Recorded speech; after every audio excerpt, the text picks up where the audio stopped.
Buenas tardes con todos, con todas. Es un gusto desde la especialidad de Sociología darle la bienvenida a esta primera sesión del seminario Sociología que hemos organizado en coordinación desde el pregrado, la maestría en Sociología y el doctorado en Sociología, como un esfuerzo por presentar trabajos que nos parecen relevantes y personas que están trabajando dentro de la disciplina y también los bordes de la sociología, ¿no?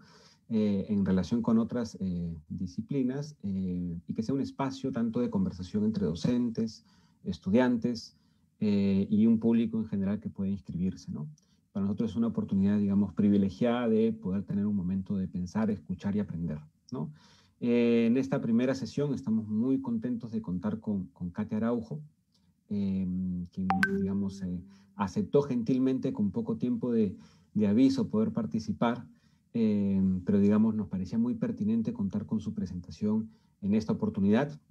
Solamente para mencionarles algunas cosas, Katia Araujo es egresada de Psicología de la Universidad Católica, ¿no? Que ahora está más cerca de la sociología que de la psicología, pero, digamos, empezó estudiando psicología. Es profesora e investigadora del Instituto de Estudios Avanzados de la Universidad de Santiago de Chile, donde reside ya hace un tiempo, ¿no? Es directora del Centro Núcleo Milenio, Autoridad y Asimetrías del Poder, y ha trabajado tanto en universidades en Chile como en diversas partes del mundo y ha publicado también en distintas cosas, ¿no? Sus trabajos abordan tanto la discusión que vamos a tener hoy día sobre autoridad, asimetrías, miedos, etcétera, y que se han expresado en un montón de publicaciones. Yo les compartí las publicaciones de la profesora Araujo, que espero que hayan podido revisar previamente, digo, para que tengan una idea de las cosas que ella venía trabajando y viene trabajando. Entre los últimos libros, digamos que son más de 20, no son pocos, ¿no? Es toda una trayectoria. Se encuentra El miedo a los subordinados, una teoría de la autoridad del 2016, Hilos tensados para el octubre chileno del 2019, Las calles, un estudio sobre Santiago de Chile del 2019 también, y un último libro que se llama Cómo estudiar la autoridad, que va a salir el 2021, que nos ha prometido compartir en su momento cuando salga, que va a ser pronto, ¿no? Para que nosotros podamos revisarlo, y que hoy día tenemos el gusto de que ella nos va a hacer una exposición sobre ese tema, ¿no? Sobre el tema de la autoridad y una discusión teórica, metodológica y la historia de la discusión, ¿no? Antes de dar la palabra, solamente mencionar que nos parecía muy pertinente contar con esta exposición esta semana, semana de elecciones, que podríamos haber optado por otro camino, una discusión de las historias electorales, ¿no? Pero nos parece que el aporte que se puede generar de una discusión sobre la autoridad nos permite comprender muchas de las cosas que están pasando hoy en día en nuestras sociedades, ¿no? Antes de dar la palabra a Katia, le doy la bienvenida a todos los que están aquí conectados en el Zoom. Les recuerdo un poco las reglas. Es importante mantener los micrófonos apagados, es importante mantener las cámaras apagadas. Y luego de la presentación de la profesora Araujo, que tendrá unos 45 minutos, vamos a dar paso a consultas, comentarios, en las cuales ustedes pueden levantar la mano, ya muchos de ustedes están familiarizados con el Zoom, o pueden escribir directamente sus consultas por el chat y yo iré moderando el debate. Así que les pido todo su apoyo para que esto funcione sin ningún tipo de interrupción. Bueno, sin más, con mucho gusto le doy el pase a la profesora Araujo y la escuchamos. Bueno, primero, buenas tardes a todos y a todas, y muchas gracias por la invitación, especialmente, por supuesto, a Manuel por la deferencia que ha tenido de invitarme. Yo, como siempre, muy contenta de participar en actividades de mi alma mater, como se dice. Yo voy a hablar hoy día sobre la cuestión de la autoridad, que es un tema en el que he venido investigando y que estamos desde hace ya algunos años. Un tema que tengo que decir ha sido poco trabajado desde la sociología y sobre todo hay como poca renovación, como voy a tratar de argumentar en algún momento. Y al mismo tiempo que ha sido poco trabajado, me parece es un tema especialmente relevante. Entonces también por eso estoy muy contenta de poder presentar estas reflexiones, hacer esta presentación hoy.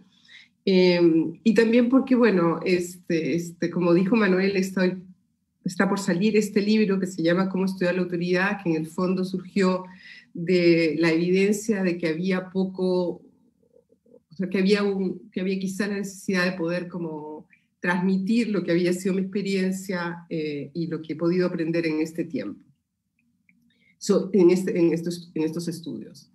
La autoridad es un tema que ha sido poco trabajado porque, como ha sido discutido, muchas veces lo que hemos privilegiado es una discusión más bien sobre el problema del poder. Las ciencias sociales se centraron sobre todo en una discusión sobre el poder y la autoridad quedó tomada por esta gran discusión sobre el poder, como velada por esta cuestión del poder.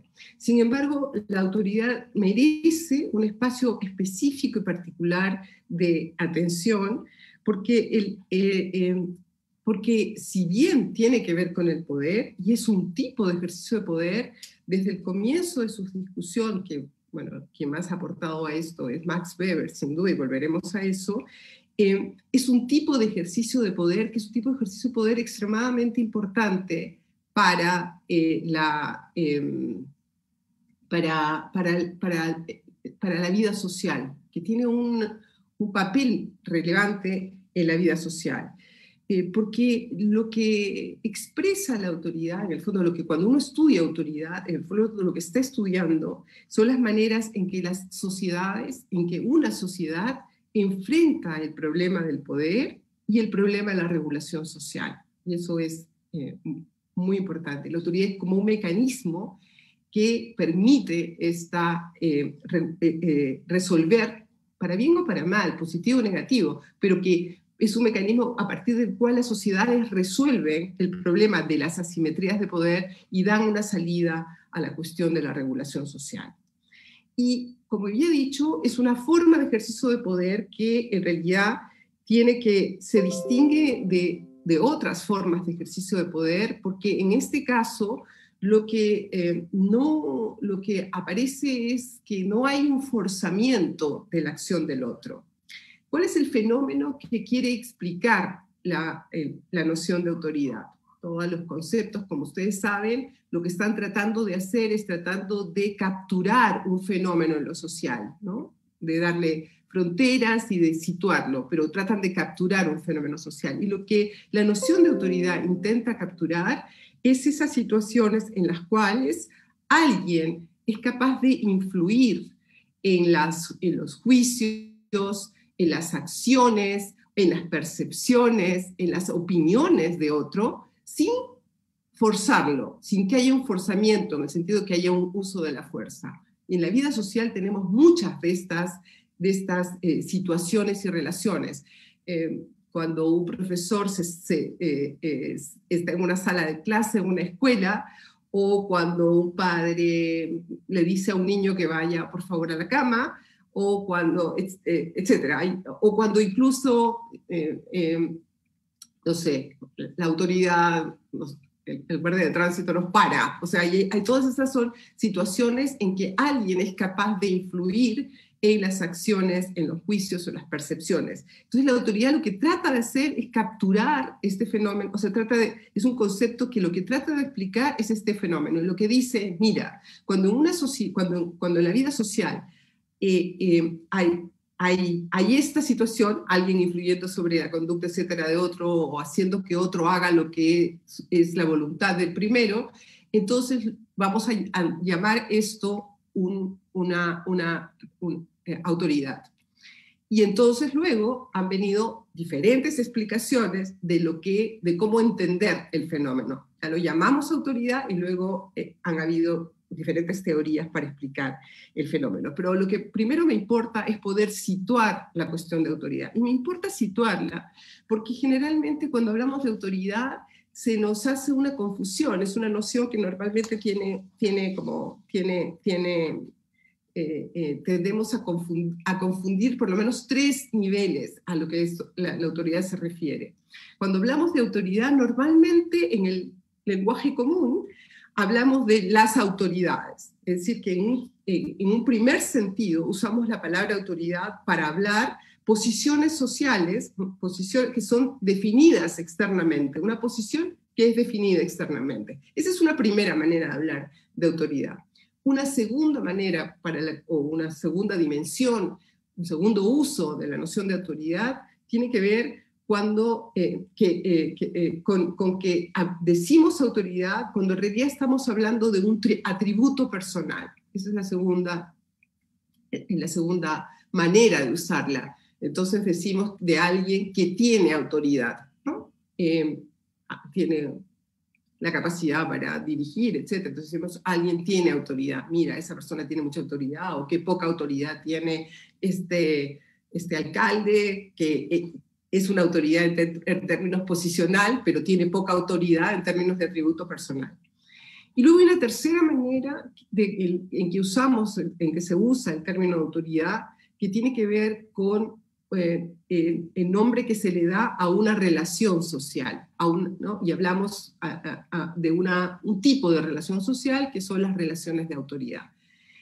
El que más me interesa a mí, por supuesto, es este último, a donde yo he centrado. Hay maneras sociológicas de abordar los tres, por supuesto. Uno podría hacer una investigación sobre cómo se definen las atribuciones que se le dan al puesto de presidente, y entonces ahí, o cómo se dividen los poderes del Estado y qué atribuciones se le da, y entonces la autoridad cómo se construye desde afuera. Estaríamos haciendo un estudio también que podría ser sociológico sobre eso. Podríamos estudiar también, aunque eso lo ha hecho sobre todo la psicología, la autoridad en términos de atribuciones personales, definir cuándo alguien, por qué tiene más autoridad, en qué se define como el aura que tiene una persona y no otra, y definirlo y estudiarlo también desde ahí. Y estamos muy en el borde de la psicología, sobre todo hecho este tipo de estudios. Pero está esta otra dimensión, que es la dimensión en donde lo que está en juego es básicamente cómo se estructuran las relaciones de autoridad en una sociedad. Y eso es exactamente lo que me he interesado y es de lo que voy a intentar hablar ahora, ¿no? Haciendo esta diferencia. Es cómo estudiar la autoridad. En el fondo uno tendría que decir, para ser más preciso, cómo estudiar las relaciones de autoridad, que me parece que es como lo más propiamente sociológica, porque lo pone dentro de la pregunta por las relaciones sociales, que es la pregunta de la sociología. En todo caso, una vez que definimos la cuestión de la autoridad y de lo que es la autoridad, y a qué podemos entender por autoridad, y lo que yo estoy entendiendo por autoridad, y lo que estoy tratando de cernir o de ofrecer una propuesta de entrada teórica y metodológica.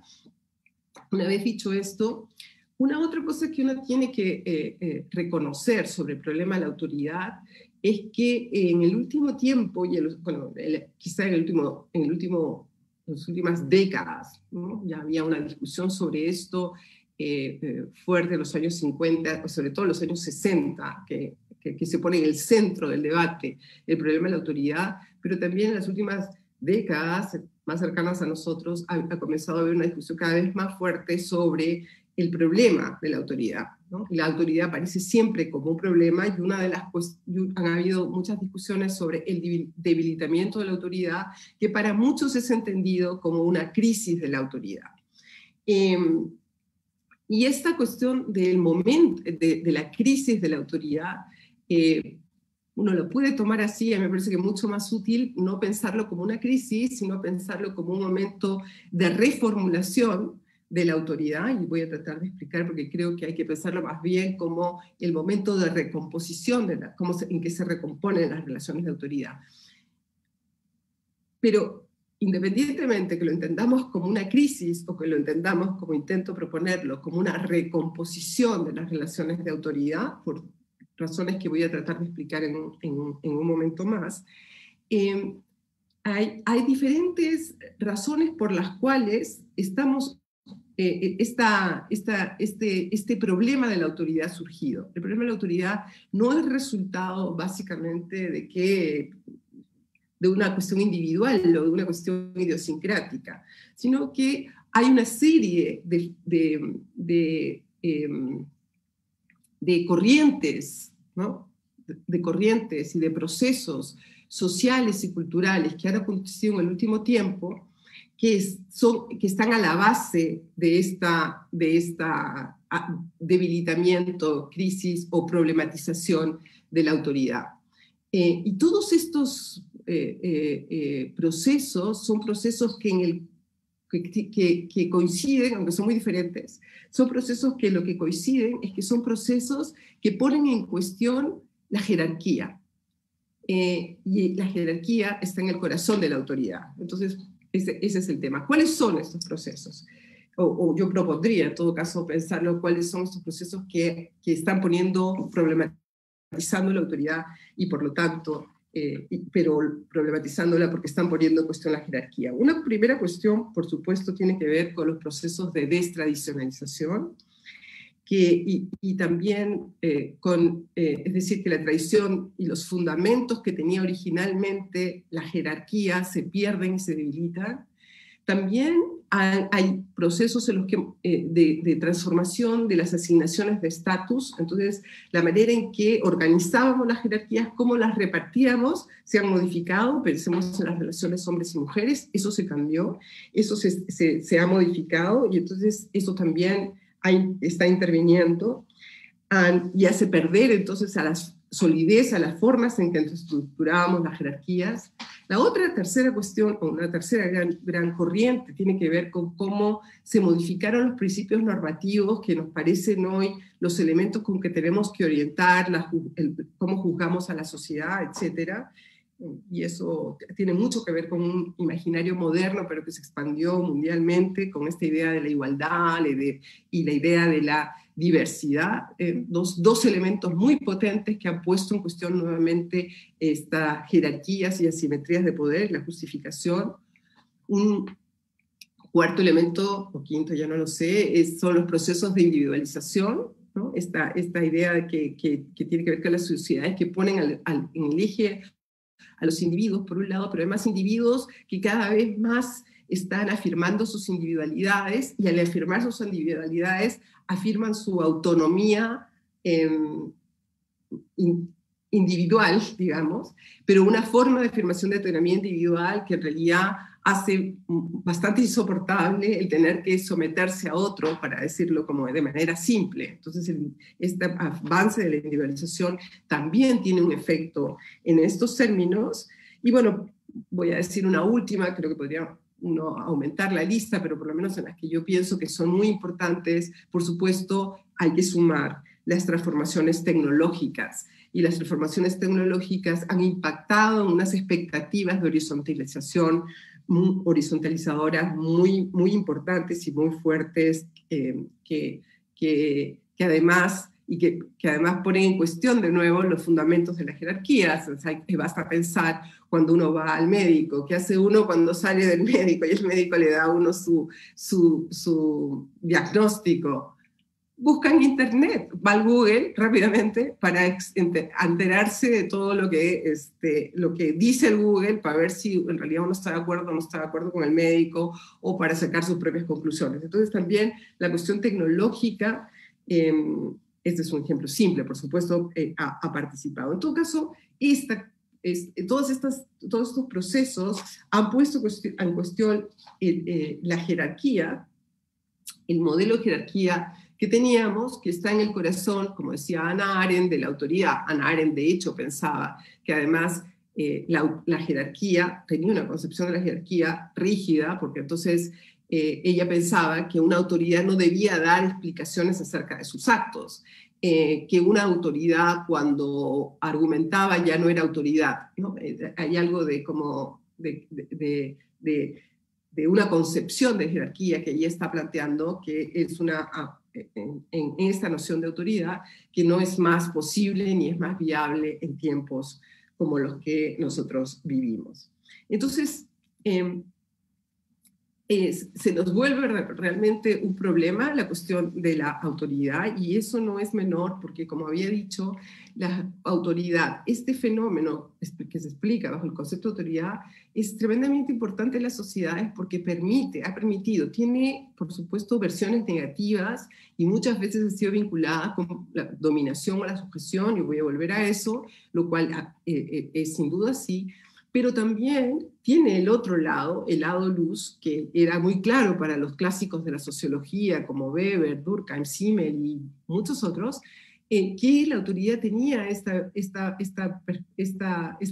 carácter, esta naturaleza más bien ambivalente, y porque servía para que en la vida social, por ejemplo, resolviéramos los problemas de coordinación. Es decir, por ejemplo, en una fábrica, para generar la distribución de las tareas, la conducción de las tareas, la jerarquización de las tareas, la secuenciación de las tareas, requerimos la autoridad. Tenemos que coordinar el tráfico y entonces la luz roja tiene que ser obedecida y la luz verde del otro lado si queremos coordinar. Por supuesto no todo el mundo lo respeta, ya sabemos, etcétera, pero quiero decir que en principio la autoridad sirve para la coordinación de la vida social, pero también sirve para la reproducción de la vida social. Muchas de las tareas de reproducción de la vida social requieren autoridad. Ya dije el ejemplo de los profesores, también dije el ejemplo de los padres.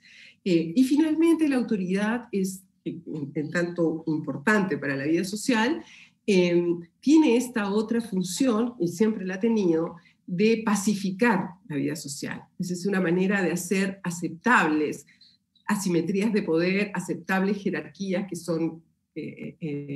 se dan y que son inherentes a la vida social. Entonces tiene ese papel también de hacer posible de que que no estemos en cada encuentro disputando quién qué, ¿no? Que bueno, nos pacifiquemos porque para producir la vela tenemos así como algunas jerarquías, o para dictar una clase tenemos algunas jerarquías que vamos a respetar, etcétera, etcétera. Entonces, tiene al menos estas tres grandes, aporta estas tres grandes tareas sociales que son indispensables para la vida social, como había dicho, la coordinación, la reproducción social, pero también para el mantenimiento de una vida social, o sea, la coexistencia social, una vida social relativamente pacificada, relativamente fluida, como para que tenga una cierta continuidad. Entonces, tenemos a una autoridad que es muy importante y una cantidad enorme de procesos sociales, de corrientes socioculturales y sociales que están poniéndola en cuestión. Entonces, claro, mi primer argumento y esencial es la autoridad es un tema que tenemos que trabajar y que tenemos que investigar, que es muy importante que investiguemos, porque se están moviendo todos estos principios de cómo gestionamos estas asimetrías de poder. Pero al mismo tiempo que digo eso, en realidad la otra evidencia es algo que dije al comienzo, que es que no tenemos las herramientas que nos permitan, hoy no tenemos las herramientas teóricas que nos permitan acercarnos, o sea, a esto que está ocurriendo en las sociedades contemporáneas. Y no las tenemos, porque en realidad la teoría de la autoridad, la gran teorización sobre autoridad, no estudios, ¿ah? Se pueden hacer investigaciones, etc. Yo estoy hablando de formas de teorización de la autoridad. Las más importantes fueron realizadas entre finales del siglo XIX y comienzos del XX por Weber, que ha sido el gran aporte a la teoría de la autoridad. La teoría de la autoridad, y eso lo han dicho, no sé, muchos teóricos sociales, Gieden, Nisbet, o sea, asumen uno que se haya acercado al problema de la autoridad y todos dicen lo mismo. Una de las características es que la teorización de la autoridad no se ha modificado desde Weber. Es decir, que todos los que siguieron trabajando han trabajado en el marco que dejó Max Weber para pensar el problema de la autoridad. Pero Weber estaba trabajando, como ya lo dije, hacia finales del XIX, comienzos del XX, y estaba mirando unas sociedades que eran sociedades muy diferentes a las que nosotros tenemos que enfrentar y a las que nosotros tenemos que estudiar. Entonces, tenemos un déficit en la teorización, en la renovación de la teorización de la autoridad que estamos enfrentando, al mismo tiempo que tenemos urgencia de estudiar la autoridad. Pero junto con esto, y lo digo porque lo voy a retomar, o sea, este problema es todavía más complicado, creo, para quienes desde la sociología intentamos dar cuenta de realidades sociales, no sé cómo llamarlo, pero más en países periféricos, ¿no? O sea, todavía no sé, es mucho más complicado, porque si hay un desfase, ¿no? que uno podría discutir un desfase entre el momento Weber, o sea, el momento histórico en que Weber está pensando el problema de autoridad, y hoy, que es una diferencia histórica, tenemos un segundo movimiento, que es que en estas sociedades como las nuestras, también las condiciones sociohistóricas, incluso el tiempo de Weber, no eran las mismas, así que tenemos un doble problema. Es decir, como teorizó Weber era sobre unas realidades que no corresponden a las que tenían nuestras propias sociedades, ni al recorrido sociohistórico que hemos hecho. Entonces ya teníamos un problema entonces, ahora lo tenemos duplicado, porque además de eso, ¿no? De una cosa de disonancia histórica, tenemos un problema de disonancia socioestructural, no sé cómo llamarlo, de realidad, de condiciones socioestructurales de nuestras sociedades que son distintas. Así que nosotros además, en el Perú, en Chile, o en África, ¿no? Tenemos un tema que redobla esta dificultad en términos de las herramientas con las que podemos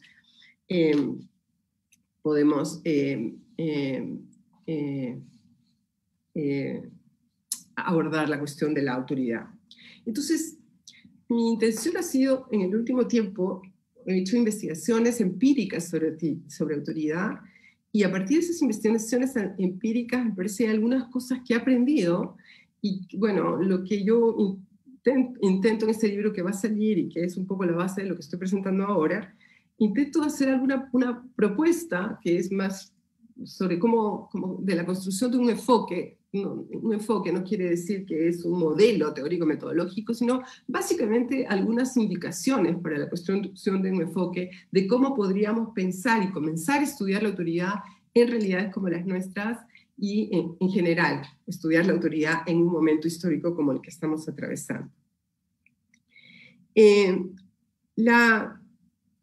La primera cuestión que yo creo que es esencial ahora, como para renovar este enfoque de la autoridad, es la cuestión de salir, de poderle dar lugar al problema de la autoridad, que era algo que había dicho al comienzo. Creo que lo primero que tenemos que hacer es sacar el problema de la autoridad y rescatarlo de la pura interpretación de la autoridad como poder puro, y sacar la autoridad del conjunto de la discusión que es sobre la dominación. Es decir, ha habido una enorme cantidad de producción en la cual en verdad se ha hecho una reflexión, por un lado una reflexión muy importante sobre el poder, pero el poder ligado a la dominación y la autoridad terminó siendo adherida a esta perspectiva. Y luego está la otra, entonces habría que sacarla de esta vinculación tan inmediata que se hace como con dominación, entonces uno dice autoridad y entonces ya dice dominación, pero luego está la otra manera en que la autoridad fue desarrollada, y que básicamente fue desarrollada de manera muy importante en Estados Unidos, porque tiene que ver con la influencia de Parsons y con la lectura que hace de Parsons de la teoría de la autoridad de Weber, que en esta otra línea básicamente lo que hacen es hacer una lectura neutral de la autoridad, y la piensan básicamente desde la perspectiva de la integración. Entonces, piensan a la autoridad como un mecanismo, pero con una especie de neutralización del problema del poder. Entonces, yo creo que lo primero que habría que tratar de hacer es como encontrar un equilibrio, ¿no? Una manera de equilibrar esta perspectiva, esas perspectivas que son o integración o puramente conflicto de dominación, por donde fue absorbida el problema de autoridad. Y yo pienso que una de las maneras que uno puede hacer esto es pensar a la autoridad más que como una arma de dominación, o como un mecanismo de puramente integración, como un mecanismo de gestión de las asimetrías de poder, un mecanismo que permita gestionar las asimetrías de poder. Todas las sociedades tienen asimetrías, están inherentemente recorridas por asimetrías de poder, y todas las sociedades tienen muchos mecanismos de gestión de estas asimetrías de poder. Y la autoridad es uno. Creo que nos sirve pensarlo de esa manera. Como la autoridad, también hay otros mecanismos, por ejemplo, la cortesía, o también la civilidad, o también la sociabilidad, formas de sociabilidad, que son formas en la sociabilidad que sirven para la gestión de las asimetrías de poder, o tipos específicos de sociabilidad, o la violencia como un mecanismo de gestión de asimetrías de poder. Eso estamos trabajando también ahora en el NUMAP, el centro donde yo trabajo, cómo podemos pensar a violencia como otro mecanismo de gestión de las asimetrías de poder.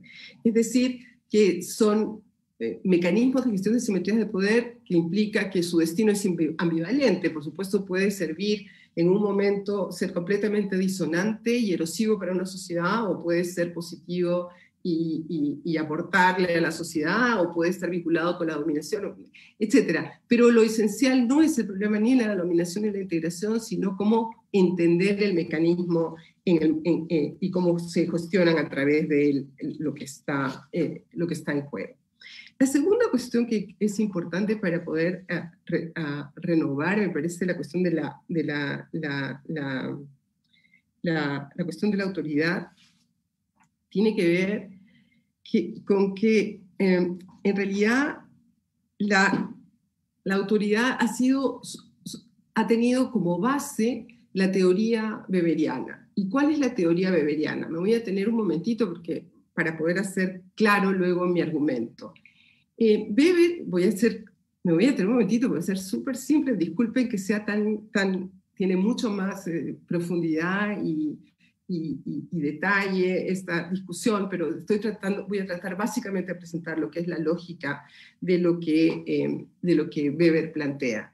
Y lo que Weber plantea es que cuando ocurren estos fenómenos sociales que habíamos hablado al principio, que alguien es capaz de influir sobre otro para que el otro haga, o diga, o piense lo que uno quiere que piense, diga o haga, sin que el otro ejerza resistencia y sin que uno ejerza fuerza sobre el otro, fuerza física o coactiva. Weber piensa que lo que está pasando ahí es que el que obedece cree que existen razones fundadas para que el otro ejerza esa influencia sobre mí, o ese mando sobre mí, lo que sea. Podemos llamarlo mando, influencia, hay una discusión ahí, pero no vamos a detenernos en eso. Entonces, lo que él dice es, el que obedece cree en que hay razones fundadas para que el otro ejerza esta influencia o mando sobre mí. Y a eso le llama que tiene una creencia en la legitimidad. Hay una legitimidad. La legitimidad tiene que ver con que existen razones fundadas para que eso ocurra. Entonces, esa es la idea que tiene, o sea, como la lógica de la teoría o de la tesis weberiana sobre la autoridad. Cuando eso está aconteciendo es porque uno está creyendo en la legitimidad del otro. Y esta creencia en la legitimidad sostiene a toda la escena. En el fondo, Weber está asumiendo de que el eje es una relación doble, o sea, es relacional, hay dos en la escena al menos, pero en esta relación el eje más importante es el que obedece, porque es el que obedece el que tiene que estar convencido, ¿no? Tener un consentimiento, haber producido un consentimiento para que el otro mande sobre uno. El consentimiento, entonces la obediencia, el lugar de la obediencia es extremadamente importante porque es desde ahí donde surge la creencia en la legitimidad y por lo tanto el consentimiento que sostiene toda la escena. El que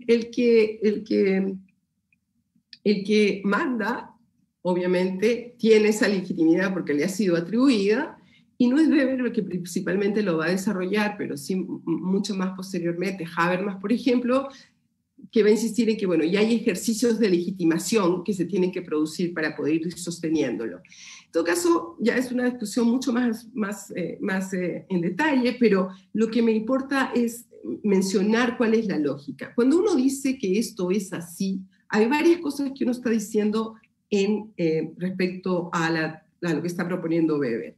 Lo primero que está diciendo, y en eso es como, no sé, me estoy repitiendo, pero es como de perogrullo, pero lo primero que está diciendo es que la teoría de la autoridad es la teoría de la autoridad por legitimidad. Esa es su propuesta. Y en segundo lugar, lo que está diciendo es que el fundamento de la autoridad, hay un fundamento de la autoridad, y ese fundamento de la autoridad tiene que ver con la representación que tiene que el que obedece de aquel que manda. Es decir, es una idea de la autoridad que tiene que ver, que se basa en formas de representación, en la representación.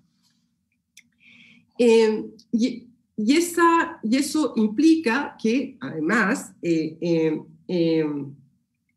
que hay, él lo va a plantear, hay diferentes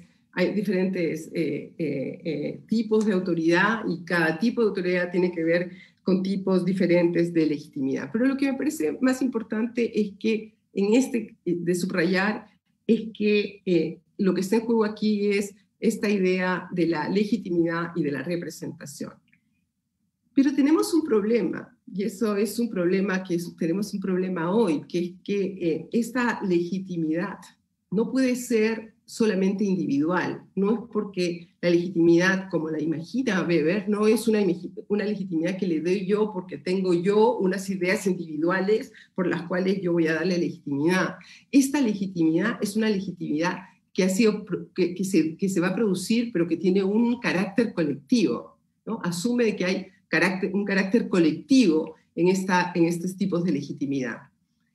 Pero hoy estamos en un momento, precisamente, en que las sociedades estamos caracterizadas por una enorme pluralización normativa, en donde entonces la idea de lo consensual, la idea de tener un modelo de legitimidad, o sea, un contenido de la legitimidad que sea consensual, que sea compartido por todos, es muy difícil de pensar, porque lo que estamos encontrando en las sociedades es que más bien, y bueno, yo creo, son ustedes los especialistas más que yo, que en el Perú es como un buen lugar para mostrarlo, que esta cosa de lo consensual, colectivo, lugares en donde se puede constituir, son muy difíciles en sociedades actuales. No solo en Perú, en general, eso está en juego en muchos lugares. Entonces, tenemos un problema con una teoría que es una teoría que se basa en representaciones y en legitimidades que son producidas de manera consensual y colectiva.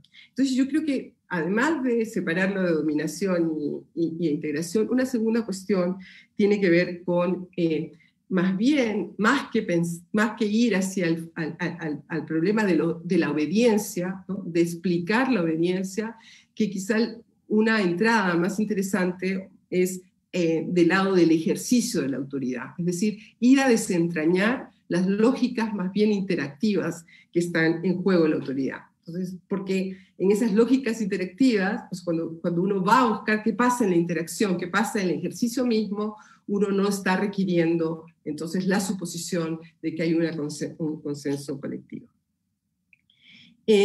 Una tercera cosa que yo creo que también hay que, no puedo decirlas todas porque ya la verdad se me acabó el tiempo, pero una última cosa que quisiera decir es que yo creo que también para poder estudiar la autoridad en tiempos como los nuestros, hay que romper algo que se produjo como un efecto de que Weber usó la noción de tipo ideal para pensar la autoridad. Entonces construyó tipos ideales. Y cuando construyó tipos ideales, que son muy interesantes, muy importantes, por supuesto estaba pensando en sociedades mucho más homogéneas, más consensuadas que las nuestras, pero además de eso, cuando lo produjo, lo que generó, o sea, este tipo de teoría y esta concepción generó una especie de homogeneización de la autoridad, como si la autoridad fuera más bien homogénea. Por supuesto, todos los autores han reconocido que la autoridad cambia históricamente, eso uno tiene que reconocerlo. Arendt parte de eso, Hannah Arendt, que discute sobre autoridad. Aparte de eso, la diferencia entre la autoridad de los antiguos y la autoridad moderna, y entonces es un reconocimiento de la historia. Weber mismo lo hace. Weber define 3 tipos de autoridad y en realidad hace una definición de esta autoridad que es histórica, que tiene una dimensión histórica, porque además propone que la autoridad legal, burocrática, que es la última, es la moderna, o sea, incluso sitúa un tipo de autoridad para nuestros tiempos. Pero entonces hay un reconocimiento de que la autoridad cambia con la historia, pero con eso era como, ya, la autoridad moderna es para todos. Y creo que una de las cosas que hay que recordar en un mundo como este, y por lo que muestra también la evidencia de la investigación, que en verdad la autoridad tiene que dejar la noción de autoridad y la teorización de la autoridad, de dejar esta idea de compacidad, de que es compacta, porque, y eso ya ahora sí voy a mis estudios empíricos, y los estudios muestran cómo la autoridad se va modificando, no solamente en términos históricos, sino según sociedades, y también dentro de las sociedades tiene variabilidades, y estas variabilidades tienen que ver, por ejemplo, en función de las posiciones sociales que se ocupan, que parece una evidencia, pero que la teoría de la autoridad lo ha pensado un poco menos. Entonces, la variedad en la posición social, que hay un cambio entre autoridades, pero también la autoridad se transforma, hay una variabilidad de la autoridad según esfera social. Nuestros trabajos muestran en el UMAP ahora, con mucha claridad, los míos antes también, pero ahora también lo que estamos haciendo, cómo la autoridad se estructura, las relaciones de autoridad se organizan, y el ejercicio de la autoridad se organiza de una manera en la familia, de otra manera en el trabajo, de otra manera en el mundo político, de otra manera en la esfera pública, por ejemplo. Entonces tenemos que pensar que la autoridad tiene esta variabilidad. Finalmente, entonces, el punto es considerar esta variabilidad, sacarla del tema de la dominación, alejarse de la cuestión de la teoría de la legitimidad, no es para abandonarla, pero al menos completarla, o pensar que la teoría de la legitimidad o el estudio de la autoridad tiene que incluir el problema del ejercicio de la autoridad, y eso significa un modelo, porque tenemos que entrar con un modelo metodológico para poder estudiar eso, pero bueno, eso ya encuentro que sería mucho aburrirlos hoy día contando eso, pero bueno, hay una propuesta también hecha sobre cómo abordar desde esa perspectiva entonces el estudio de la autoridad. Si les interesa podemos conversarlo más. En todo caso, me parece que eso es como en términos generales. Quería darles 5 segundos más o 5 minutos más, si me das el tiempo, Manuel. Por supuesto. ¿Me lo das? Gracias. Quería darles un ejemplo de todas las cosas que he dicho, tomar solamente uno de las cosas que he dicho y darles un ejemplo de la investigación empírica, lo que muestra la investigación empírica. Y el ejemplo que les voy a dar, como para ligarlo a cómo esto se cristaliza en términos de resultados de investigación empírica, tiene que ver con esto de que hay que romper esta compacidad, este carácter compacto de la noción de autoridad, y tratar de pensar, y entonces incorporar el hecho de que la autoridad no se da de manera similar en sociedades que son diferentes. Hace horrible, hace como unos 10 años atrás, horrible, el tiempo pasa muy rápido, eso quiere decir, hace unos 10 años atrás, hice una investigación sobre el ejercicio de la autoridad en el caso chileno. Sobre la autoridad en el caso chileno investigué sobre el ejercicio de la autoridad en la familia y en el trabajo. Y bueno, lo que yo encontré, como para decirlo, es que aquí lo que estaba jugándose era el mantenimiento del autoritarismo, y el autoritarismo se mantenía porque lo que estaba jugando permanentemente era en quienes ejercían la autoridad, era el miedo a los subordinados, ¿no? Un imaginario del subordinado como una amenaza que funcionaba como una especie de combustible para el mantenimiento del autoritarismo del país. Es un término como más de resultados empíricos, más diagnósticos. Pero a mí lo que me interesa subrayar de esa investigación es que lo que yo encontré, cuando yo entré a esta investigación, yo entré efectivamente con la idea de que tenía que entrar al comienzo de la cuestión de la autoría por la cuestión que iba a encontrar el problema de la legitimidad y ver más legitimidad y menos legitimidad, pensando cómo esto era una sociedad en la que efectivamente habían problemas con el ejercicio de la autoridad, que eran más o menos evidentes, había que ir a mirar qué estaba pasando. Y yo pensé que iba a encontrar algo que tenía que ver con la legitimidad. Y lo que encontré fue una cosa distinta, que es que en realidad, lo que yo pensé es que la cuestión de la autoridad tenía que ver con la legitimidad, la mayor o menor legitimidad del que mandaba, que el que mandaba esperaba legitimidad, la creencia de la legitimidad de quien obedecía. Y encontré una cosa completamente distinta. Lo que yo encontré en el caso chileno es que en realidad no se trataba de legitimidad. De lo que se trataba era básicamente de que la autoridad se sostenía en la capacidad de hacer obedecer al otro, que es una cosa completamente distinta. A nadie de verdad le importaba mucho si al otro creía en su legitimidad o no. Lo esencial era que el otro obedeciera. Era todavía más. Las personas esperaban, en este modelo de ejercicio de autoridad que era el más difundido, muy criticado, pero más difundido, esperaban que el otro obedeciera maquinalmente. En el modelo de Weber, entonces lo que hay que hacer es que el otro tiene que convencerse, tener una creencia en nuestra legitimidad, tiene que dar su consentimiento, etc. Lo que significa que hay un interés en ese proceso de construcción de la creencia de la legitimidad o de sostén, que es toda la discusión sobre la legitimación.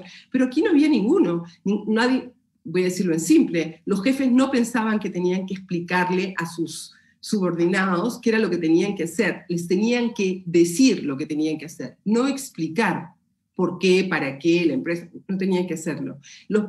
Y así sucesivamente. Es decir, había un modelo en que en verdad esa importancia del que obedecía no estaba presente, este modelo de ejercicio de autoridad autoritario del que estaba hablando.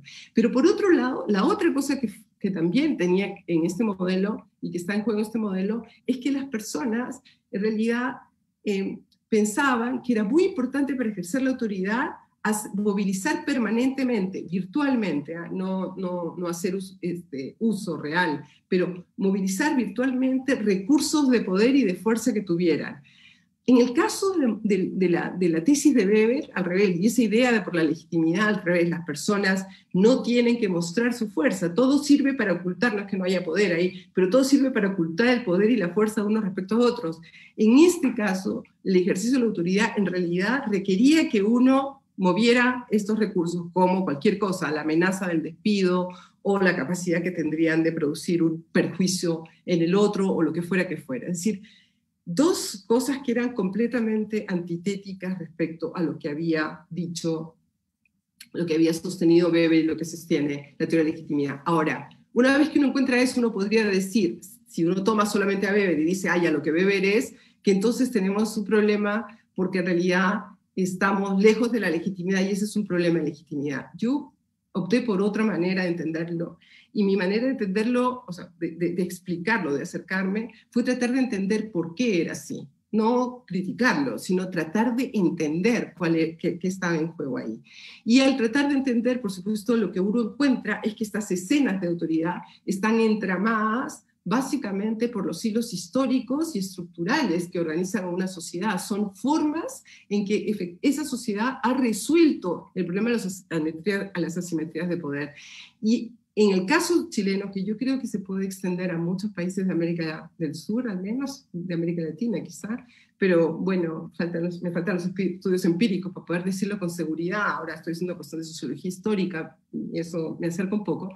Que en esos países, que en estas realidades son realidades que lejos de por ejemplo, sociedades como las europeas, no se han constituido con una ficción igualitaria. La ficción igualitaria no es el corazón del imaginario de estas sociedades. No quiere decir que las otras sociedades sean igualitarias y nosotros no, y que ellos tengan y nosotros no, eso no estoy diciendo. Pero la ficción imaginaria está en el corazón de ese modelo weberiano, pero nosotros no tenemos sociedades que tengan la ficción igualitaria en su corazón históricamente. Tenemos sociedades en que la ficción es más bien una ficción jerárquica, la jerarquía y la naturalización de la jerarquía y el tutelaje, el modelo del tutelaje, como lo ha discutido Guillermo Nugent excelentemente en el caso de América Latina, en Cosas para el Perú, son esenciales. Entonces, es en este marco de formas de resolver, no puedo tenerme más ya, realmente me pasé mucho, han sido muy generosos conmigo, en el que hay que entender esta modalidad de ejercicio de autoridad, una modalidad, la verdad, que es una modalidad que no es ni mejor ni peor que la otra, pero que nos pone problemas que son diferentes a los problemas que la autoridad por legitimidad le pone a otras sociedades. Yo no estoy diciendo que acá no funcione la autoridad por legitimidad, pero creo que está esta otra forma, ¿no?, de autoridad por eficacia, que es muy importante en sociedades como las sociedades nuestras, como las sociedades latinoamericanas. También la autoridad por eficacia funciona en Europa, pero tiene un otro lugar, o sea, hay una especie de jerarquía diferente. A ellos también les pone problemas, o sea, todo el debate sobre la obediencia en la época del fascismo alemán es una discusión que tiene como base el problema de la obediencia ciega, que es lo que está explicando Weber en su teoría. La creencia de la legitimidad hace que lo más importante tenga que ver con esa creencia y les pone un problema. Nosotros, en cambio, tenemos un problema completamente distinto, que es que el problema de la autoridad se resuelve en escenas interactivas en las que lo que está en juego principalmente es cómo se resuelven la confrontación de poder y las asimetrías de poder que se movilizan en ese momento. Bueno, espero, no sé, quizá espero haber podido, no los he visto y para mí es un sufrimiento y una tortura, estoy tan acostumbrada a ver a alguien, a un humano que me mire hablando, pero entonces espero que haya podido, no sé, transmitir algo y que haya sido de su interés. No, bueno, muchísimas gracias, Katia. Como estas cosas en Zoom, ahora tienes que imaginarte un poco los aplausos de todos los presentes, ¿no? Sin duda es una experiencia dictar. Ahora vamos a abrir, digamos, un espacio para comentarios, preguntas, ¿no? Digamos, todos los que están aquí conectados en Zoom pueden solicitar levantando la mano o, digamos, escribiéndolo directamente en el chat, ¿sí? Y mientras van preparando sus preguntas, digamos, a mí me gustaría rescatar un par de cosas de lo que acabamos de escuchar, sobre todo pensando de que este es un espacio donde hay, digamos, hay muchos estudiantes que están cazando temas, buscando temas, tratando de darle sentido a aquello que nos rodea, como todos nosotros estamos constantemente, ¿no?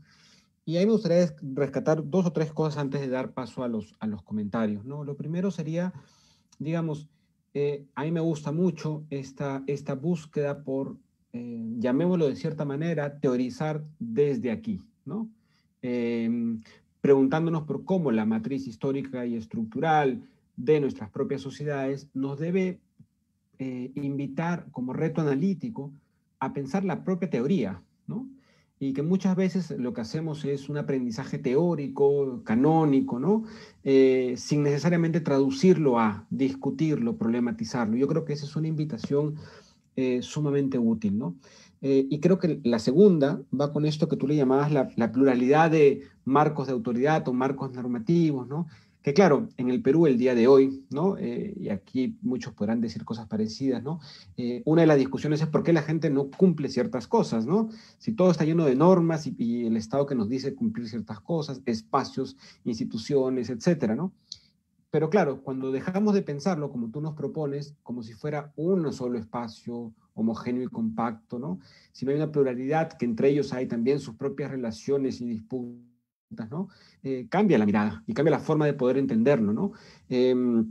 Yo solamente como pregunta, algo que sí me gustaría que de repente menciones un poquito más, dos preguntitas chiquitas, y después voy a dar la palabra a otras personas. Lo primero era esto que nos anunciaste metodológico, me quedé con muchas ganas de si nos puedes comentar un poquito, ¿no? Sobre lo metodológico. Y lo segundo es que, digamos, en tu libro, de El miedo a los subordinados, tú planteas esta idea desde muy el inicio de que tenemos una tesis recurrente en América Latina y la tesis va más o menos así, ¿no? Se están erosionando los vínculos, ¿no? Se están erosionando los mecanismos de confianza, las formas de autoridad, etcétera, ¿no? Hay una erosión continua que viene desde un pasado casi imaginario, ¿no? Hacia adelante. Y un poco tú entras a discutir eso, ¿no? Y me parece que ahí hay digamos, una premisa de trabajo sumamente interesante, ¿no? Esas serían como dos preguntas. Bueno, le doy la palabra a Maritza Paredes. Maritza, te escuchamos. Sí, gracias. Quise prender mi video para que pueda Katia ver algunos rostros, pero creo que no puedo hacerlo. Pero puedes escucharme. Hola, Katia, soy Maritza, profesora de Sociología de la especialidad y dirijo también el doctorado de Sociología. Y gracias por tu presentación. Yo quería hacer un comentario, bueno, dos comentarios en realidad y una pregunta muy cortas, ¿no? Que me han llamado la atención. El comentario tiene que ver con la... bueno, ahí estoy. Con lo importante que me parece de tu trabajo el rescatar este elemento relacional de la autoridad, porque creo que este elemento relacional también ha sido de alguna manera bastante descuidado en la teorización en general, no solo de la autoridad, sino de, por ejemplo, formas de autoridad que tienen que ver con el Estado, que es un poco lo que yo trabajo, ¿no? Entonces pensamos la autoridad del Estado siempre en términos de la capacidad unilateral del Estado, ya sea su capacidad militar, coercitiva, administrativa, y pensamos mucho menos, a pesar de que existen, digamos, ¿no? Las fuentes teóricas como la de Michael Mann o en realidad Migdal, que viene más de la antropología, pero que nos invitan a pensar, digamos, en estos aspectos relacionales, ¿no? Y cuando uno enfrenta empíricamente, digamos, la presencia de la autoridad, uno encuentra, como tú planteas, que hay más bien en nuestras sociedades, ¿no? Más fragmentadas y más plurales, permanentes negociaciones, ¿no? Entonces, ese es un comentario que creo que es muy importante y que no solamente creo que puede abrir y puede empujar en nuestro análisis en distintas dimensiones, pensar la autoridad en términos más relacionales. Luego me llamó mucho la atención esto que señalabas sobre lo que encontraste en tu investigación, en donde en vez de legitimidad encuentras más bien esta necesidad de hacerse obedecer, porque me preguntaba, y ahí viene mi pregunta, si bien Weber, digamos, pone el peso en la aceptación del subordinado, me preguntaba cuánto podrías hablar con más bien a quienes pusieron el peso en la búsqueda de ese poder de influencia como Gramsci, la idea de hegemonía, ¿no? La discusión del concepto de hegemonía ha sido muy rica, ¿no? Porque va, digamos, no solo desde el convencer al subordinado de ser subordinado, de estar en una posición inferior, sino también lo que Barrington Moore planteaba como un convencimiento de que no es posible hacer nada, ¿no? De que la posición está ahí no porque crea que es inferior, sino porque sus posibilidades de poder revertir su posición no son posibles, ¿no? Y eso tiene que ver mucho también con lo que Weber señalaba como esta idea de cerrazón social, o sea, el poder requiere, ¿no? De que la persona subordinada no pueda huir, digamos, pueda de alguna manera encontrarse en una estructura que lo contiene y que lo obliga, sin necesidad necesariamente de lo que tú señalas, de una coerción más militar o un forzamiento, ¿no? Entonces, mi pregunta era, ¿cuánto, digamos, discutes con estos conceptos que están más relacionados desde no el papel del subordinado, sino de quien subordina, ¿no? Y tal vez ahí también Foucault y la idea de disciplinamiento puede entrar también en ese tipo de teorías, ¿no? Y mi pregunta final tiene que ver si has explorado, yo trabajo ahora muchas cosas relacionadas a lo ilegal, ¿no? Y en relación al Estado y en los sistemas muchas veces de tolerancia de producciones, de economías ilegales, básicamente producción o cultivos de coca. Y una de las cosas que vamos encontrando es esta idea de autoridades híbridas, ¿no? En estos procesos, digamos, de negociación, lo que hay es esto que tú dices, hay una necesidad de hacer obedecer, pero para obedecer hay necesidad también de condicionar, ¿no? Muchas veces poderes que eran como innatos o eran vistos como propios del Estado, por ejemplo, ¿no? Pero que tienen que ser de alguna manera negociados si se vuelven, por ejemplo, la función de la violencia local, ¿no? Entonces tiene que ser compartido y híbrido para, digamos, instalar ciertos niveles de autoridad. Y ahí lo dejo, gracias. Disculpen si me extendí. Muchas gracias, Maritza. No, todas las preguntas son más que bienvenidas.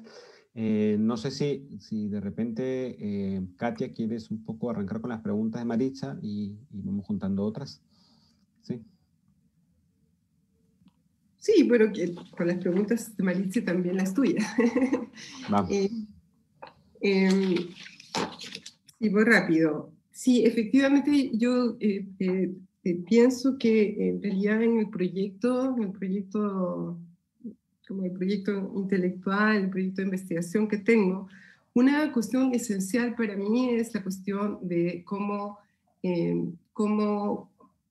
poder hacer sociología desde América Latina. O sea, pero no solamente desde América Latina, sino cómo hacer sociología en un mundo como el que estamos hoy, que es un mundo que cambió enormemente, que tiene una otra sensibilidad respecto a las diferencias, en que hemos hecho un montón de discusiones respecto a la hegemonía, y entonces hay que dar un paso más, o sea, denunciar, ¿no? Esta hegemonía de la teoría no nos lleva a nada, sino cómo en realidad hacemos del conocimiento sociológico algo que sea realmente útil para nuestras sociedades, y para eso yo sí creo que una cuestión esencial tiene que ver con las herramientas teóricas que tenemos.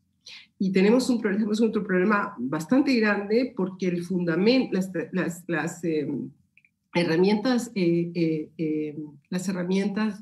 teóricas que tenemos en la sociología en general, como había escrito Alexander hace un montón de tiempo, están vinculadas con la centralidad de los clásicos, y los clásicos parten sus desarrollos de un cierto humus sociohistórico. Entonces, creo que es un tema que es súper interesante, es una discusión que no tengo el tiempo de hacer así, pero bueno, si a algunos les interesa, hay un artículo que acaba de salir este año en Current Sociology que plantea, que discute un poco esto, porque yo creo que hay no solamente una cuestión de ya, sí, hay una hegemonía, tenemos que pensarlo, sino cómo se hace, ¿no? Y el artículo intenta mostrar cómo se hace, y también usar mis investigaciones empíricas, en el caso del individuo y la individuación, bueno, que he realizado algunas con Danilo Martuchelli, para poder rebatir algunos conceptos teóricos, que es un poco también lo que estoy haciendo con la cuestión de autoridad. Respecto a la cuestión metodológica, bueno, lo que yo he tratado de plantear es que cuando uno va a hacer, hay varias cuestiones, es muy largo, Manuel, pero quizá para sintetizar, que cuando uno va a pensar la escena de autoridad, uno tiene que hacer una reflexión, y ahí en cada uno, suena fácil, simple, pero en cada uno tiene una explicación específica, de al menos 4 grandes dimensiones. Uno son los actores, porque son escenas interaccionales, entonces hay que entrar a la interacción. En segundo lugar son los soportes. La escena de autoridad implica para cada uno, o sea, en una escena de autoridad, cada actor tiene atribuciones de poder, o sea, asignaciones de poder. O sea, hay una cantidad de cosas que ocurren en esta relación con los actores. Pero también una escena, en las relaciones de autoridad están en juego los soportes, que te soporta en ese lugar, luego cuáles son los dispositivos que se movilizan en esa escena de autoridad, y finalmente cuál es el entramado estructural y las lógicas sociales en las cuales se estructura la escena. Bueno, sonó cortito, pero es como más o menos esas 3 entradas, más otros elementos que tratan de construir el enfoque.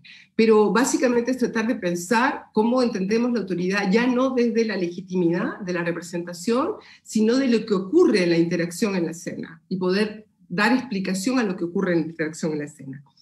En respecto a la cuestión de la erosión, sí, efectivamente yo he sido crítica y sigo siendo crítica de unas de las tesis que son, y que eso nos toca en el Perú, yo soy peruana, como todos ustedes saben, nos toca en el Perú enormemente, que es la cuestión de la relación con las normas, ¿no? Yo soy peruana y siempre digo que yo lo que he hecho es hacer un contrabando a Chile, porque me he traído los temas que me obsesionaban al Perú para estudiarlos en Chile, la relación con las normas, la autoridad, o sea, todas cosas que tienen que ver con mi peruanidad, con mis experiencias en el Perú y con problemas de peruanos. Pero yo pienso que en las discusiones que hemos usado en América Latina en general, mucho la tesis de la transgresión. Nos hemos pensado como transgresivos, ¿no? Y esa idea de la transgresión como el centro.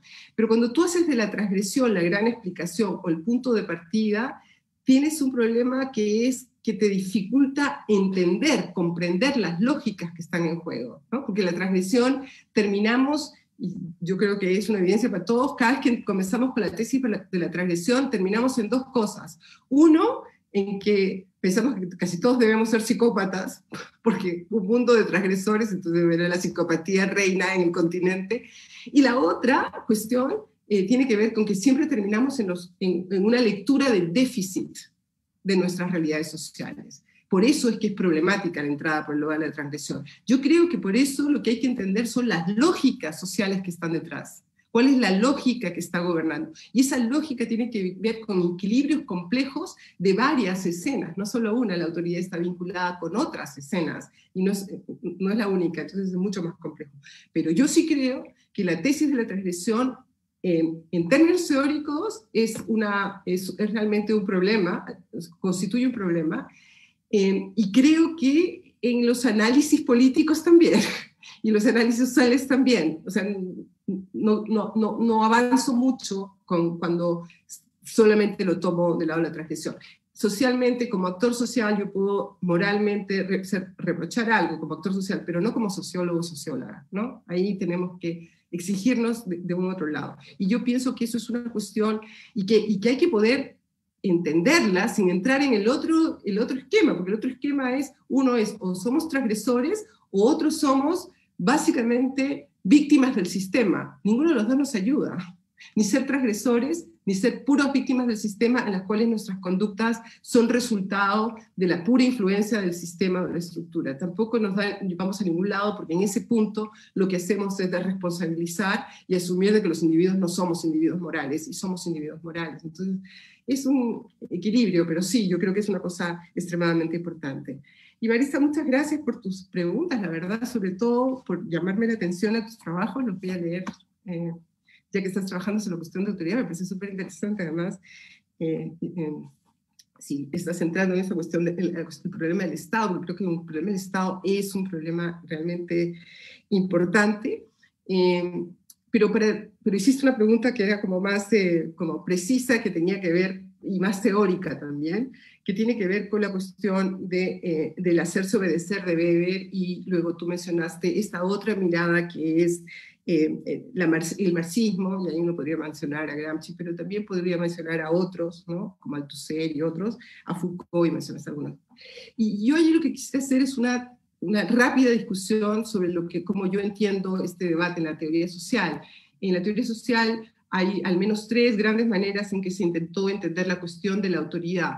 Una gran manera en la cual se asumió de que era básicamente sistémico, ¿no? Por ejemplo, Luhmann, ¿no? O sea, que el problema, la solución tenía que ver más con el sistema, con la estructura, y que eran básicamente estas relaciones resultado de eso.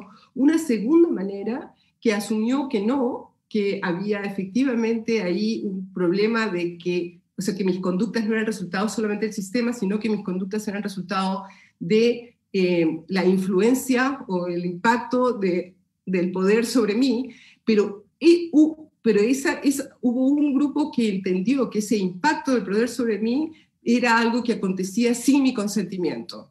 Y en ese grupo, o sea, sin mi consentimiento, no implicaba consentimiento, y en ese grupo uno puede sumar a los que has mencionado, pero también puede sumar a Bourdieu. Y yo pienso que en ese grupo no están pensando en el problema de autoridad. Hay un tercer grupo que piensa también que efectivamente la acción social, y en estas, el resultado de mis acciones pueden ser resultado del impacto, etcétera, etcétera, pero que piensan que ahí está incorporado el problema del consentimiento.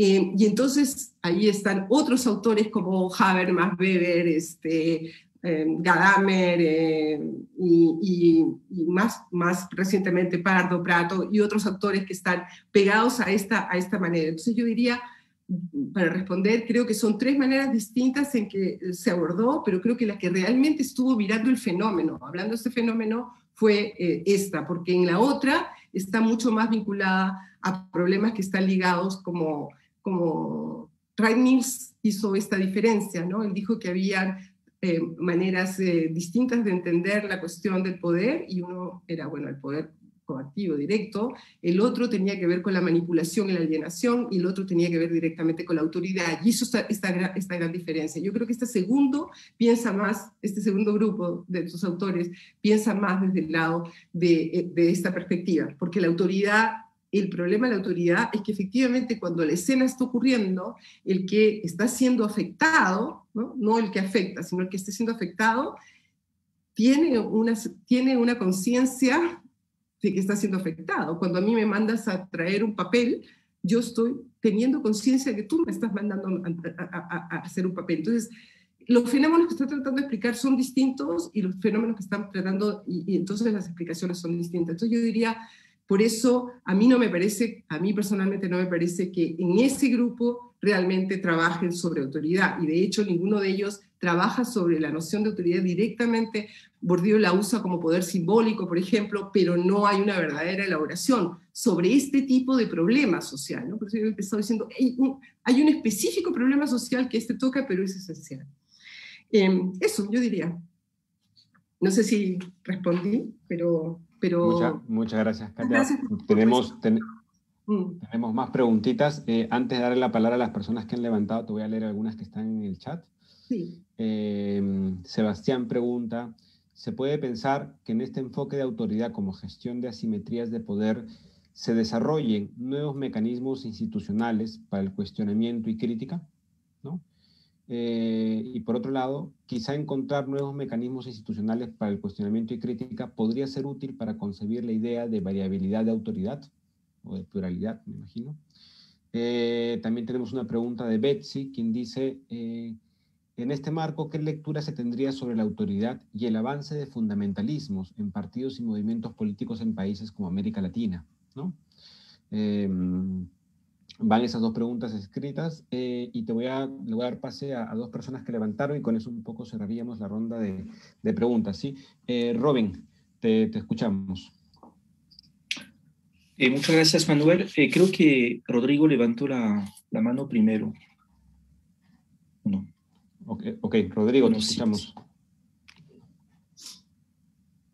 Ok, listo. Bueno, hola Katia, y muchas gracias por la ponencia.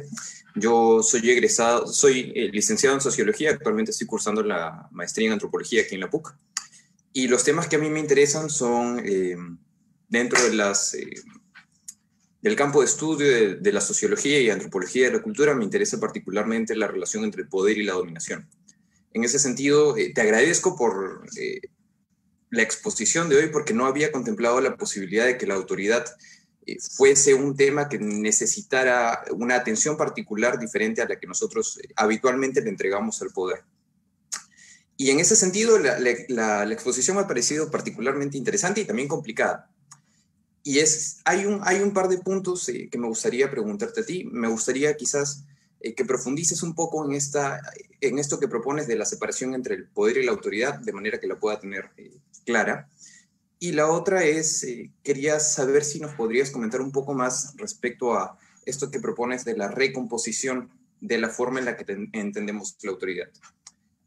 Me imagino, a mí me gustó mucho el ejemplo que tú utilizaste respecto a la tecnología y cómo es que a partir de los nuevos medios de información que tenemos hoy en día, tenemos la posibilidad de llegar con una serie de conocimientos y ponerle una cara distinta a las personas que habitualmente eran las que detentaban los saberes expertos en las disciplinas. Y esto hizo clic conmigo porque me puse a pensar en qué o a qué corresponden este tipo de tránsitos en la recomposición de la autoridad. Entonces, pensé en un tema que le había estado comentando a algunos amigos hace un tiempo, respecto a, por ejemplo, el uso que nosotros le damos a YouTube. Yo personalmente he aprendido muchas cosas por ese medio. Y algo que he notado en estos últimos meses, y que de hecho me gustaría investigar, es ver cómo es que hay una serie de material audiovisual que tiene el propósito de formar a las personas a manera de tutoriales o pequeños videos cortos. Y eso, de una u otra forma, da a las personas una cierta noción de autoridad sobre ciertos aspectos. Entonces, mi pregunta era, ¿a qué corresponde estos tránsitos, estas recomposiciones respecto al poder y la autoridad? Una primera idea respecto a YouTube o este tipo de cosas que uno puede conseguir por internet es a que atiende a ciertas necesidades que hoy en día nosotros tenemos. Entonces, digamos, yo soy una persona que tiene un dolor en el hombro y por medio de ciertos videos en YouTube de ciertos fisioterapeutas, yo puedo aprender a cómo curarme a mí mismo. Y a partir de esto ya le puedo hacer frente al doctor que me dice tienes que hacer esto y tienes que hacer esto otro. Pero esto responde a otra razón. Y es que en este momento, por ejemplo, yo no tengo dinero para hacer este tipo de, no sé, de acudir a un profesional. Y creo que no es gratuito que hoy en día nosotros tengamos este tipo de oportunidades. Entonces me puse a pensar en a qué responde este tránsito en la recomposición del poder y si es que esta recomposición en la forma en la que contemplamos la autoridad es efectivamente un tránsito, es el surgimiento de algo nuevo, o si es que es simplemente un desplazamiento de los valores que componen la dominación. Y bueno, esa es mi pregunta. Gracias, Rodrigo. Robin. Muy bien, bueno, muchas gracias, Katia. Bueno, me presento, me llamo Robin Cabañú, también soy profesor del Departamento de Ciencias Sociales y coordino la maestría en Sociología. Bueno, muchísimas gracias por tu ponencia, que bueno, fue muy interesante.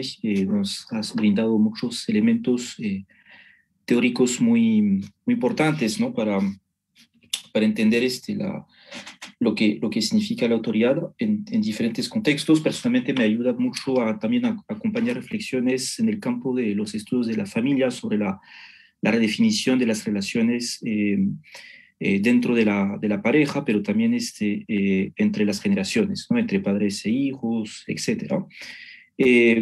Pero más bien yo tenía un pequeño comentario sobre otro tema que tiene que ver con un poco la actualidad, lo que estamos conociendo desde hace ahora un poco más de un año, con la crisis sanitaria, que tiene que ver con la relación entre la política y la ciencia, donde creo que también se juega algo en torno a la autoridad que me parece muy interesante y que seguimos bueno, todos los días, ¿no? A través de los medios de comunicación, de las discusiones, de los debates que hay entre políticos, científicos, en la tele, en la radio, etcétera, en todos los países en realidad, ¿no? Entonces, y ese es, en términos de autoridad, creo que hay un caso ahí hay un caso empírico internacional muy interesante, obviamente con actores que tienen diferentes posiciones, responsabilidades, intereses también, con un uso, en muchos casos también un uso estratégico del saber científico, ¿no? De la palabra científica de parte de los políticos, ¿no? En la definición de las políticas de población, ¿no? A través del confinamiento, etc. Y lo que yo tentativamente notaría es también un deterioro un poco de la legitimidad del saber científico, ¿no? A través del uso que los políticos pueden hacer. O sea, bueno, creo que es un tema que también puede ser muy preocupante bueno, nosotros como científicos.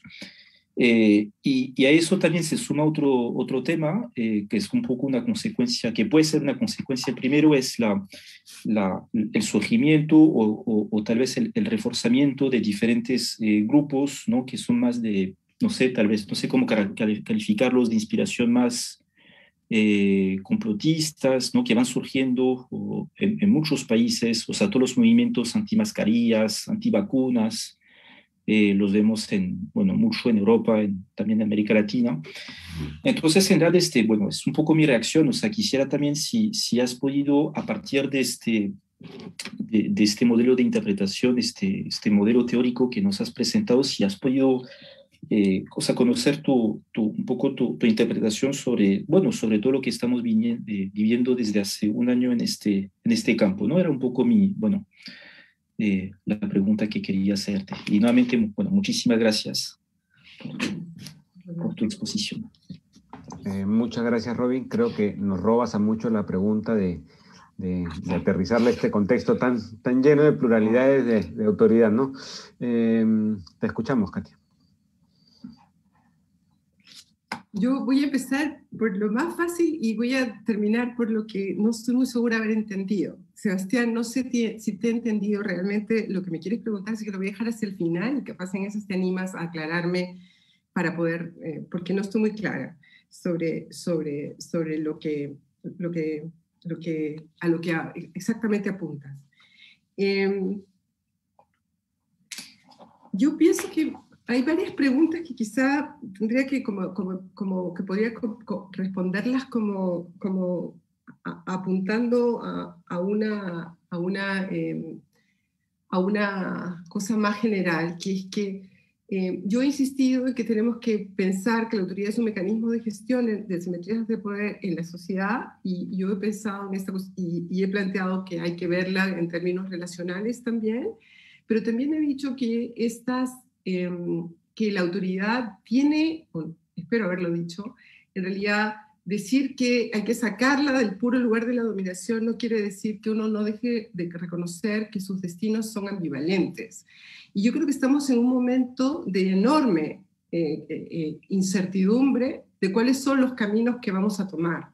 Creo que efectivamente estamos en un momento de recomposición, o sea, ya no es posible algunas cosas que como eran antes, que ocurrían antes, pero no estamos seguros hacia dónde van a ir. Tenemos señales que son señales a partir de esta especie de convulsión que ha sufrido las maneras en que se estructuraba estas relaciones de autoridad. No sabemos, hay algunos señales, por ejemplo, que son muy asustadoras, y los fundamentalismos son uno de estos ejemplos. Hay otros ejemplos que también son como complicados, el surgimiento de autoritarismos. Estamos viviendo realmente la emergencia de regímenes autoritarios basados en controles fácticos sostenidos en la tecnología, muy importantes, entonces, que es un destino para la recomposición, pero un destino que es un destino que, bueno, asusta, por supuesto se recompone, y es lo que estamos viviendo en el caso, por ejemplo, el caso de China, que se recompone porque esta gestión finalmente está hecha con el uso de tecnologías y de formas de control verdaderamente masivas. Entonces, efectivamente, no tenemos un destino definido para hacia dónde vamos a ir, pero sí es claro que es lo que está aconteciendo, y en eso yo voy a responder la pregunta o la cuestión de la pregunta de Rodrigo, pero lo que acontece es que la autoridad siempre fue pensada y se constituyó pensando que existía un orden jerárquico. Las sociedades pensaban, se constituían y se imaginarizaban incluso, y se construían instituciones y se generaban mecanismos que tenían que ver con esta idea de un orden jerárquico con una cierta estabilidad y con una duración temporal, ¿no? Un orden jerárquico que tenía una estabilidad, un peso, o sea, una pachorra, ¿no? que estaba ahí. Y entonces en esa idea del orden jerárquico, las jerarquías aparecían con esa misma carácter de estabilidad y de verticalidad y de permanencia. Y además las jerarquías la autoridad estaba pensada en esos términos como un mecanismo que además sostenía el orden jerárquico. En la teoría, la autoridad en la teoría servía para sostener ese orden, y ese orden era jerárquico. y ese significaba que tenía una cierta estabilidad, etc. Eso es lo que ya no tenemos más. No tenemos más ese mundo de jerarquías que son estables, permanentes, sostenidas como, ¿no?, por lógicas homogéneas. No está más. Y yo había mencionado una serie de procesos por los cuales esa idea del mundo social, la idea del orden social como la habíamos entendido, la idea de la jerarquía ha sido desarmada. Y en el trabajo que yo he hecho y lo que yo he encontrado, en las cosas que vamos estudiando también, me parece un elemento central que también está discutido, hoy día no lo discutí porque hubiera sido demasiado, una de las cosas que yo creo que hay que discutir es el concepto de jerarquía que ha estado usando la teoría social en todo este tiempo. Porque tenemos que pensar, cuando uno piensa en las sociedades actuales, cuando uno te acercas, lo que uno está viendo es que en general, por ejemplo, en las organizaciones estudiantiles, o en los barrios, o los liderazgos vecinales, todas cosas que estamos estudiando, estas jerarquías son jerarquías móviles y son jerarquías fugaces, o sea, con poca permanencia, ¿no? Quiero dar un ejemplo simple para tratar de hacerme entender. Cuando en una pequeña ciudad estaba el juez tenía autoridad en el juzgado, en el restaurante, en la calle, en la tienda, o sea, llevaba con él su autoridad, es decir, su jerarquía era una jerarquía bastante estable que podía movilizar en todos lados. No estamos más en ese mundo. De hecho, incluso está todo el tiempo, están siendo disputadas jerarquías. Una jerarquía se establece y cumple su función y desaparece, o los otros esperan que eso desaparezca y en una instancia completamente distinta ya no estamos más o sea, ha desaparecido la relación jerárquica y es otra cosa que aparece. Entonces, lo que ha cambiado es una cuestión como muy importante respecto a esto de base, respecto a esta concepción del orden social y de la jerarquía en el orden social y de la jerarquía misma que desarma entonces la autoridad. Y la cuestión tecnológica, por supuesto, entra en eso, participa en esta,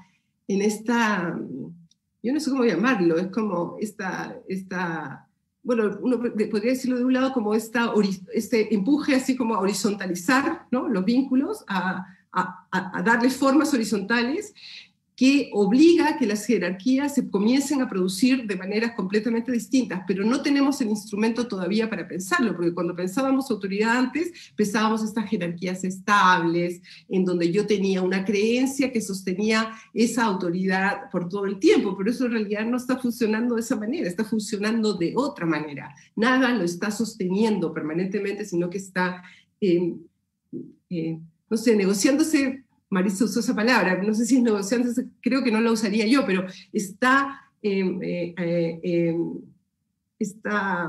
jugándose, ¿no? Jugándose a cada momento. Y eso es lo que yo creo que hay que poder capturar, porque, vuelvo a insistir, la verdad es que yo creo que el problema de fondo siempre con esto no es hacer teoría, sino que tener las herramientas para poder mirar el mundo social en el que estamos enfrentando, poder entenderlo y poder capturarlo. Y ahí me parece que es esencial. Respecto a tu otra pregunta sobre la diferencia entre poder y autoridad, no, yo no he dicho que hay una diferencia entre poder y autoridad y las he separado. Nisbet decía que eso hicieron los conservadores en el siglo XIX. El gran debate del siglo XIX fue precisamente eso, que los conservadores del siglo XIX, quienes defendían el antiguo régimen, decían que una cosa era la autoridad y otra cosa era el poder político y los separaron. No, yo no estoy diciendo eso.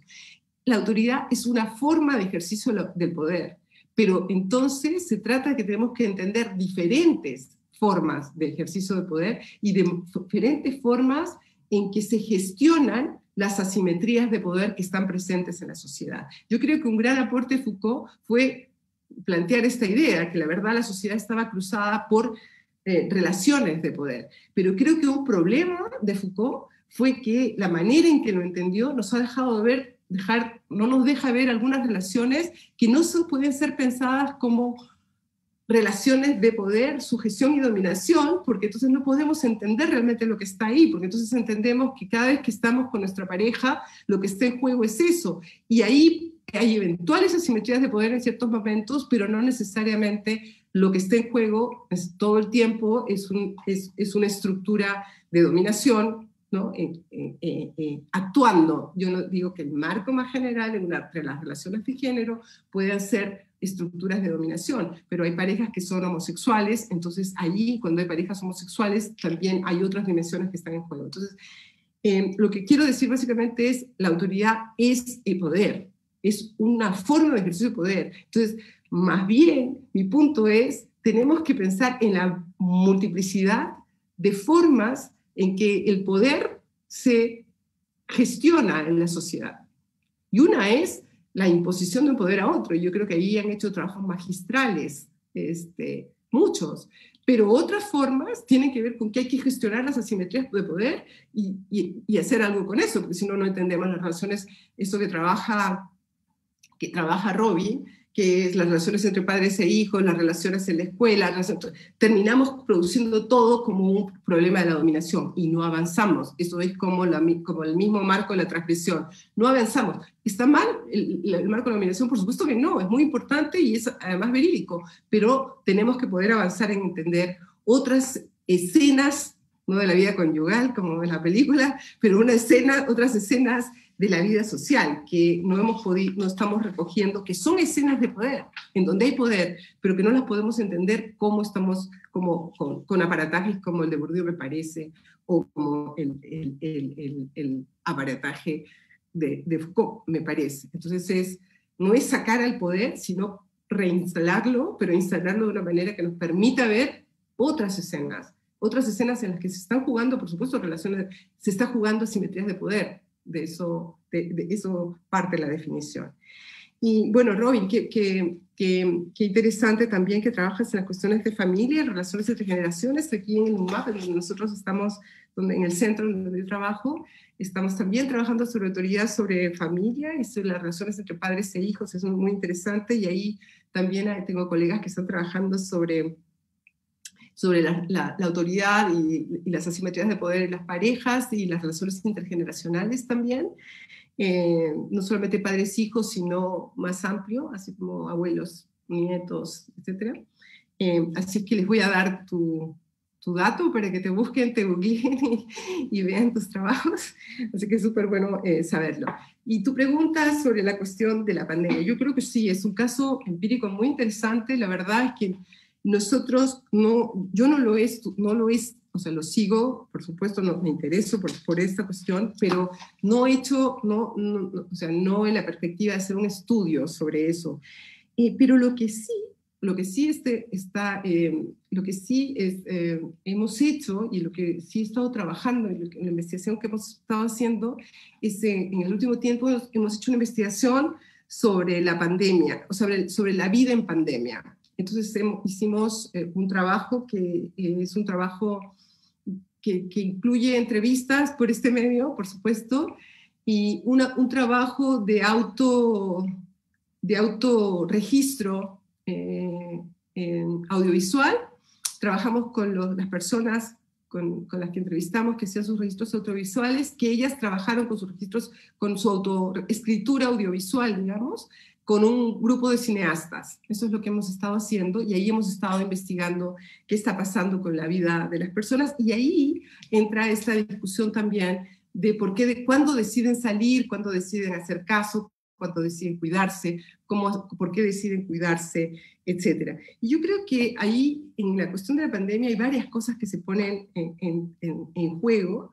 Una de las cosas, sin duda, tiene que ver con estas como reasignaciones de poder y desasignaciones de poder entre política, la ciencia, como la ciencia al mismo tiempo produce fe, o sea, como todas esas cosas que hay. Pero yo creo que lo que yo podría decir, porque realmente sí lo estamos estudiando, es que un elemento central es la discrecionalidad en la asignación de autoridad de las personas. Las personas, en el caso de Chile, yo creo que no, para decir esto para Europa no vale, porque Europa tiene un momento, o sea, tiene una forma de estructuración social, histórica también, en la producción de individuos que es diferente al caso chileno, pero el caso chileno hay una ganancia de autonomía, de legitimidad de la autonomía, para decirlo, ¿no? La autonomía como una característica justificada y una puesta en cuestión de la tutela y de estas jerarquías verticalizadas, naturalizadas, que han sido históricamente parte de la manera en que se tendió el reparto también del poder y de la autoridad en la sociedad. Y lo que ha ocurrido con eso, es decir, con este proceso, con la llegada, así como llegada del individualismo como de hace algunas décadas, y con este impacto de la fuerza de la presión a la individualidad, que la asignación de autoridad en la pandemia ha sido realmente como, estamos en eso, por eso estoy solamente como empezando a decirlo, pero las personas tenían un sentimiento que finalmente la decisión la tienen que tomar ellos, a quién asignarlo, o sea, de discrecionalidad absoluta. Creo que como estamos encerrados en nuestras casas, muchos, o las calles son como para atravesar entre mucha gente que es como amenaza para uno, o lo que sea, pero ahí está esta cuestión de cómo la autoridad se produce en una cosa de discrecionalidad que puede cambiar de semana a semana. No hay una estabilidad, es lo más que puedo decir. Creo que una de las cosas que muestra la pandemia de manera muy importante es que tenemos que repensar las formas de regulación social y tenemos que volver a pensar la cuestión del individuo, porque tenemos individuos que son, y yo creo que América Latina es un tema para Chile, es un tema para Perú. Hemos producido, por diferentes razones, entre los modelos históricos, el neoliberalismo, etcétera, etcétera, a individuos extremadamente con una conciencia de poder, o sea, de potencia en sí mismo muy alta, con una cierta convicción sobre autonomía, pero autonomía individualista, que es muy importante, no es algo negativo lo que estoy diciendo. Y entonces es un tipo de recepción del individualismo que creo que tenemos que mirarlo más de cerca, y que la pandemia ha permitido verlo de esta manera como brutal, ¿no? O sea, somos sociedades, en el caso de Chile, de todas maneras, de manera clara, en que en los últimos 40 años los individuos han tenido que rascarse con sus propias uñas, como se dice en Chile, y entonces hoy no le vas a pedir que no se siga rascando con sus propias uñas. Y en ese punto la idea de lo común es un problema bastante grande, y entonces van ordenando según sus propias definiciones e intereses a quién no obedecen, cuándo obedecen, qué hacen, a qué se someten, etc. Lo que nosotros vimos es que de verdad no, es como que la autoridad flota, da vueltas aquí, y aquí abajo hay un mundo en donde otras lógicas están transcurriendo, y los niveles de individualidad, de individualismo, no en el sentido egoísta, sino de individuo discrecional, son extremadamente altos. Y eso, por supuesto, afecta a la cuestión de la autoridad de manera extremadamente importante. Así que no sé cómo vamos a hacer la cuestión de la regulación social, y la salida a China no es la mi favorita, porque, claro, ante una situación como esa, que hicieron, claro, es una de las potenciales salidas. El control tecnológico, el control fáctico, que ha comenzado a hacerse, yo digo China por dar un ejemplo, pero que ha comenzado a hacerse en las empresas también, por ejemplo. Entonces eso. No sé si te respondo, pero bueno. Estoy seguro que sí, Katia. Bueno, creo que ya hemos tenido un buen rato que te hemos obligado a responder varias preguntas. Yo creo que vamos a ir dando por cerrado. Había una pregunta pendiente de Yari sobre un poco el futuro, pero creo que ahora con lo último que comentaste, digamos, ahí más o menos has mencionado algunos de los temas, ¿no? Yo creo que con esto... ¿Puedo decir una cosita? Por supuesto. No, antes de que digamos adiós y agradecer la invitación y todo lo demás, nada, quiero instarlos a que se animen a estudiar sobre autoridad. Es un tema realmente muy importante. Yo creo que es uno de los temas del futuro, porque en el fondo es el estudio sobre cómo vamos a regular la coexistencia social. Estamos en un lío, como acabamos de ver, que todos estos diferentes procesos, y hay muchos estudios muy bonitos que yo creo que el Perú serían muy importantes. Así que nada, quiero estimularlos a que ojalá puedan hacerlo, y si lo hacen, no dejen de contármelo, porque para mí sería súper interesante que pues, podamos hacer una conversación con nuestros estudiantes acá que trabajan sobre los mismos temas. Buenísimo, te tomamos la palabra, vamos a ir capturando estudiantes poco a poco y generar esos intercambios. Bueno, vamos a ir dando por cerrado. De parte de Maritza Paredes, la coordinadora del doctorado, Robin Cabañol, el coordinador de la maestría, y yo te agradecemos muchísimo. Y agradecemos a todas las personas que se han conectado y se han mantenido durante las casi 2 horas. Y bueno, con esto hemos iniciado el seminario permanente anual. Vamos a tener otra sesión que, bueno, ya se les comunicará a cargo de la profesora Débora sobre un tema de desarrollo de Amazonía. Pero bueno, sin más, agradecerte muchísimo, Katia. Vamos a estar, y te tomamos la palabra sobre la relación bilateral, te tomamos la palabra sobre el compartir el libro y sobre seguir compartiendo, ¿no? Así que nada, un gusto, muchas gracias y gracias a todos por estar aquí. Gracias a todos, fue realmente un placer, y todas. Un abrazo. Cuídense mucho.